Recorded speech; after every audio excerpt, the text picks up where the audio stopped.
Kasih karunia dan damai sejahtera dari Tuhan Allah Bapa kita dan dari anaknya Tuhan Yesus Kristus menyertai kamu sampai selamanya. Amin. Selamat pagi Bapak Ibu Saudaraku yang terkasih dalam Yesus. Selamat memuliakan Tuhan dengan semua aktivitas kita dipandu firman-Nya dari Injil Lukas pasal 14 ayat 13 sampai 14. Tapi akan saya baca mulai dari ayat 12. Demikian firman Tuhan. Siapa yang harus diundang?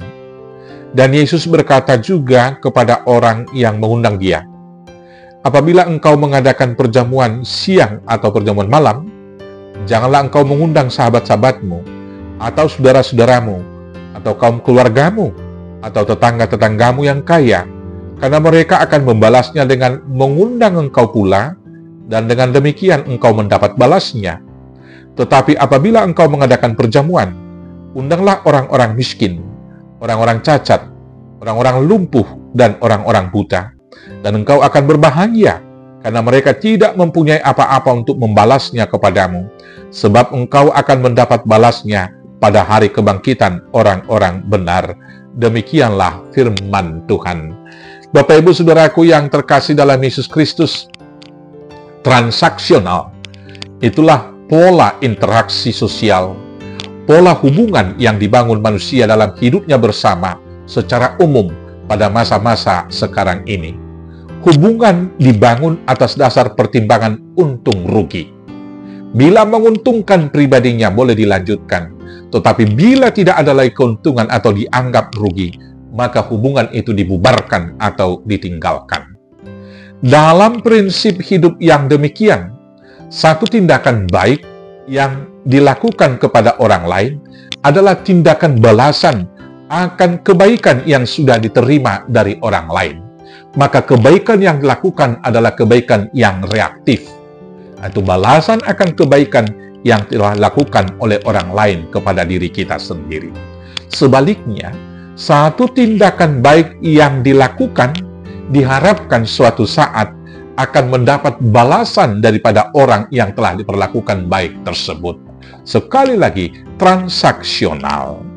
Maka untuk itu Tuhan mengajar kita pada kesempatan ini supaya jangan hidup dalam roh zaman dan pola kehidupan yang transaksional demikian.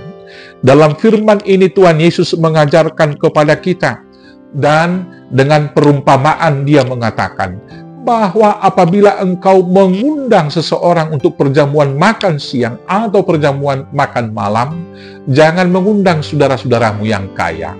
Jangan mengundang sahabat-sahabatmu. Jangan mengundang keluarga atau tetanggamu yang kaya. Karena bila kamu mengundang mereka, suatu saat kamu juga akan diundang dan diberikan balasan yang sama. Dan setelah itu balasannya sudah kamu terima. Tetapi undanglah orang-orang yang lumpuh, orang-orang yang buta, orang-orang yang tidak memiliki apa-apa. Dengan demikian engkau berbahagia, karena engkau tidak mengharapkan balasan dari mereka.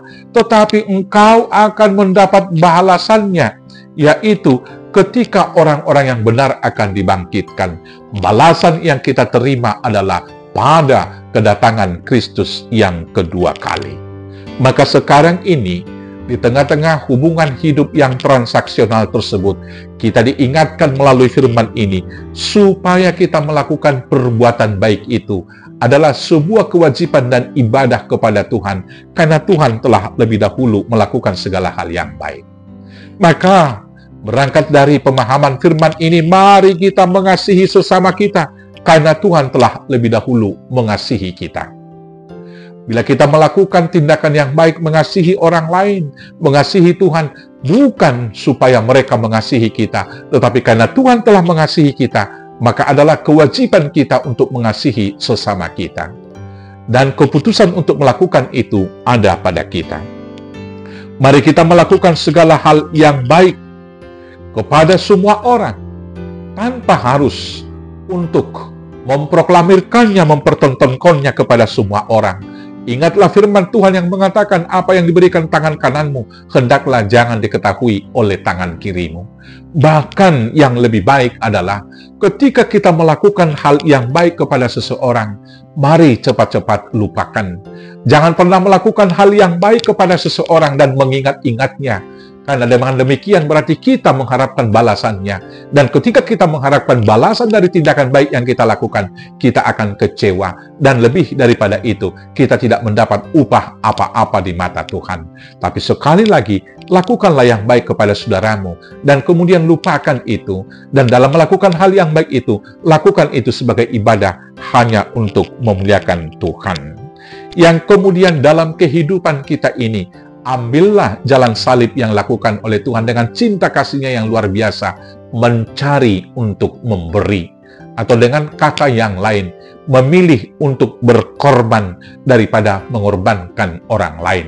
Dalam pola hidup yang transaksional, ada juga hidup yang sangat egoistis, yaitu yang memilih mengorbankan alam, mengorbankan orang lain demi kesenangan diri sendiri.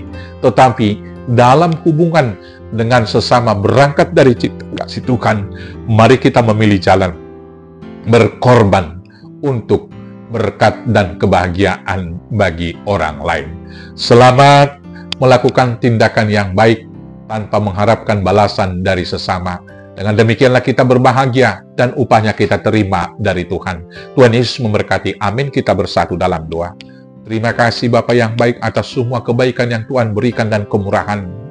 Maka biarlah kami dalam kehidupan kami senantiasa menjadi saluran berkat-Mu. Dengan demikianlah Tuhan kami dapat berbahagia.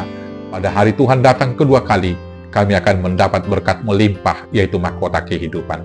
Maka kuatkan kami melakukan semua kebaikan hanya dengan pertolongan Tuhan Yesus Kristus, Tuhan Juru Selamat kami yang hidup.